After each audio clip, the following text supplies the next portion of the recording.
राधे राधे सभी को।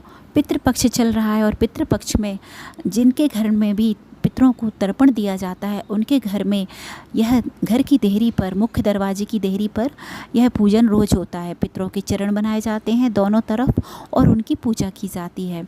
और यह चरण कैसे बनाए जाते हैं? अंदर की ओर आते हुए, कि मतलब जैसे हम जब घर के अंदर प्रवेश करते हैं ना, तो वैसे ही जैसे हमारे पितर हमारे घर के अंदर आ रहे हैं, देहरी पर हमारे कदम रखे हैं। तो इन चरणों को हम रोज़ बनाते हैं। सुबह जो भी तर्पण देता है घर में, उसके तर्पण करने के पहले हम इन चरणों को नहा धोकर बनाते हैं और फिर दिन भर यह बने रहते हैं। शाम को भी यहाँ दीपक जलाया जाता है। दूसरे दिन फिर से इनको गाय के गोबर से लीपते हैं और फिर से चरण बनाए जाते हैं और यह 16 दिन तक प्रोसेस चलता है। और रोज़ हम तर्पण जब घर में दिया जाता है, तर्पण हो चुका होता है, पानी दे दिया जाता है, उसके बाद यहाँ पर हम भोग लगाते हैं, हवन करते हैं, मतलब धूप देते हैं और उनको कंडे पर भोग लगाते हैं। तो देखिए, गाय के गोबर से लीपते हैं पूर्णिमा के दिन, पहले दिन जिस दिन से श्राद्ध पक्ष शुरू होता है। और दोनों साइड देहरी पर चरण बनाए जाते हैं। एक साइड हम मानते हैं कि जो हमारे मतलब पूर्वज हैं, जैसे दादा, पिताजी, नाना, ये सब होते हैं, जो मतलब मेल होते हैं, उनके चरण कहलाते हैं।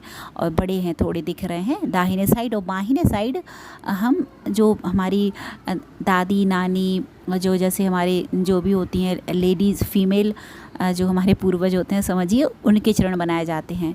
तो एक तरफ पुरुष के, एक तरफ महिला के, ये बोल सकते हैं। और इन चरणों को हम आटे से बनाते हैं। और यदि आपको गाय का गोबर ना मिले एक आध दिन, जैसे कभी, लेकिन आप ट्राई कीजिएगा कि पहले दिन आपको अवश्य मिल जाए, तो आप थोड़ी सी हल्दी डालकर भी लीप सकते हैं। और देखिए, रोज़ भोग लगाया जाता है। तो यह 4 अठवाई बनाए जाते हैं। 2-2 की अठवाई है, 2 कुत्ते की, 2 कौए की, 2 गाय की और 2 कन्या की। देखिए, आपकी जैसी क्षमता हो आप वैसा कीजिए। यदि आप चाहें तो रोज़ जो आपके पितरों को पसंद हो वह भोग रोज़ बना सकते हैं, रोज़ लगा सकते हैं, बहुत अच्छी बात है। लेकिन आप यदि कुछ नहीं कर सकते तो कम से कम ये शुद्ध घी की अठवाई ज़रूर बनाइए, छोटी छोटी पूरियाँ, और उन पर मीठा रखकर भोग रोज़ अवश्य लगाइए। भोग लगाना बहुत ज़रूरी होता है। तो चलिए पूजा शुरू करते हैं। देखिए, रोज़ आपके घर में जब भी जो भी तर्पण देता है, पानी देता है, तो उसके बाद यह पूजा की जाती है।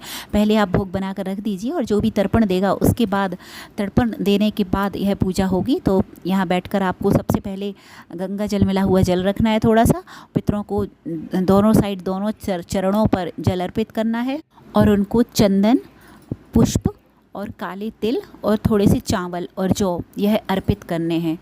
इसमें हल्दी का और रोली का यूज़ नहीं होता है। और हो सके तो सफ़ेद पुष्प आपको मिल जाए तो बहुत अच्छा है। पितरों को सफ़ेद पुष्प चढ़ाए जाते हैं, ना मिले तो गेंदे का भी यूज कर सकते हैं आप। देखिए, बहुत ही छोटी और सरल पूजा है, सिर्फ 5 मिनट की है। आपको जिसके घर में भी तर्पण दिया जाता है उसके घर में यह पूजा अवश्य की जाती है। ऐसे चरण अवश्य बनाए जाते हैं।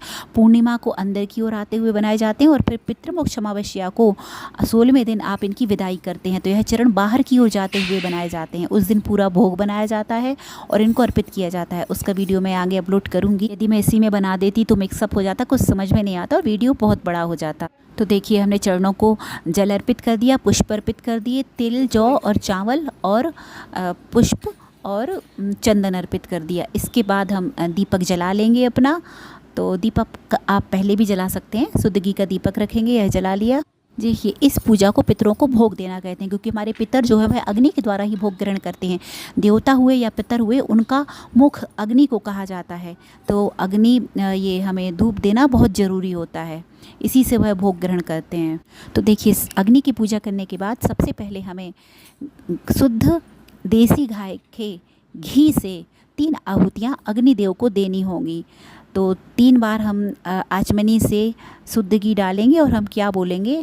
ओम अग्नि देवताय नमः स्वाहा, ओम अग्नि देवताय नमः स्वाहा, ओम अग्नि देवताय नमः स्वाहा। इस तरह 3 बार बोलकर हम अग्नि देवता को शुद्ध घी की 3 आहुतियाँ देंगे। सॉरी फ्रेंड, यह अग्नि की आहुतियाँ देना मैं वीडियो में कैप्चर करना भूल गई थी, बीच में डिस्टर्ब हो गया था मोबाइल, तो आई एम सॉरी। उसके बाद जो हमने भोग बनाया है उसको हम 3 बार अग्नि को समर्पित करेंगे। और तीनों बार हम क्या बोलकर समर्पित करेंगे? देखिए, मतलब थोड़ा सा टुकड़ा तोड़ेंगे हम पूरी में से और साथ में जो मीठा रखा है उसको लेकर अग्निदेव को हम समर्पित करेंगे, पितरों को समर्पित करेंगे। और क्या बोलकर समर्पित करेंगे? स्वधा नमः स्वाहा, स्वधा नमः स्वाहा, स्वधा नमः स्वाहा। यह 3 बार बोलकर 3 बार भोग अर्पित करेंगे अग्नि में पितरों को। और चारों जो भाग पूरियों के रखे हैं, हम चारों पूरियों के भागों में से थोड़ा थोड़ा तोड़कर हम 3 बार समर्पित करेंगे।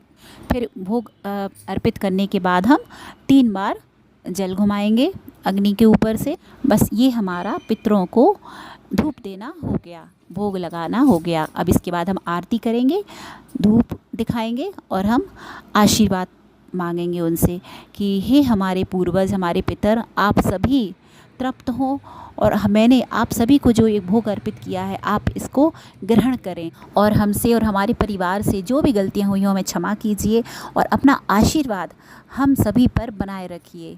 हमें आपके आशीर्वाद की बहुत ज़रूरत है और भगवान से प्रार्थना करें कि आपके पितर जहाँ भी हों सुख और शांति से रहें और उनको मोक्ष प्रदान हो।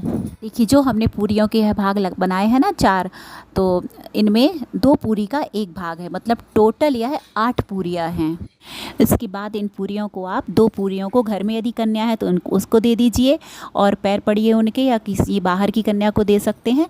2 आप कौओं के लिए छत पर रखाइए, कौए आए तो खा जाए, ना मिले तो फिर गाय को दे दीजिए उनकी पूरियाँ, और 2 गाय को दीजिए और 2 कुत्ते को दीजिए खाने के लिए। और अभी तक यदि आपने ये अपने घर में पूजा नहीं की है चरण बनाकर, जिनके घर में तर्पण दिया जाता है, तो अभी भी कुछ दिन शेष हैं, आप बनाइए और पितरों से भूल चूक की माफ़ी मांगिए। और फिर पितृमोक्ष अमावस्या के दिन इनकी विदाई अवश्य कीजिएगा, पितरों की विदाई अवश्य कीजिएगा।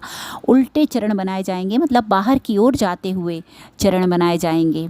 तो उस दिन पूरा भोग बनाया जाएगा उनके लिए, जो भी उनको पसंद होता है, जो भी आपको भोजन खिलाना है ब्राह्मणों को और पितरों को, जो भी भोग अर्पित करना चाहते हैं आप अपनी श्रद्धा अनुसार आप वह भोग बनाइएगा, पूरा भोग। और पितृमोक्ष अमावस्या के दिन कैसे पूजा की जाएगी, कैसे पितरों की विदाई की जाएगी, कैसे चरण बनाए जाएंगे, कैसे देहरी पूजा की जाएगी, इसका वीडियो मैं जल्दी ही चैनल पर अपलोड कर दूँगी। तो वीडियो पसंद आया हो तो चैनल को सब्सक्राइब, वीडियो को लाइक अवश्य कीजिएगा। और आपके कोई सवाल हो तो आप ज़रूर पूछिएगा। मेरी भी कुछ कमी हो, मैंने कुछ गलतियां की हो, मैं कुछ नहीं जानती हूँ, तो आप भी मुझे बताइएगा। फ्रेंड्स, आप यकीन मानिए, आप अपने पितरों के निमित्त यह छोटी सी पूजा रोज़ अवश्य कीजिए, उनको धूप अवश्य दीजिए, भोग अवश्य लगाइए आपके घर में, और आपके मन को इतनी शांति मिलेगी आप खुद फील करेंगे।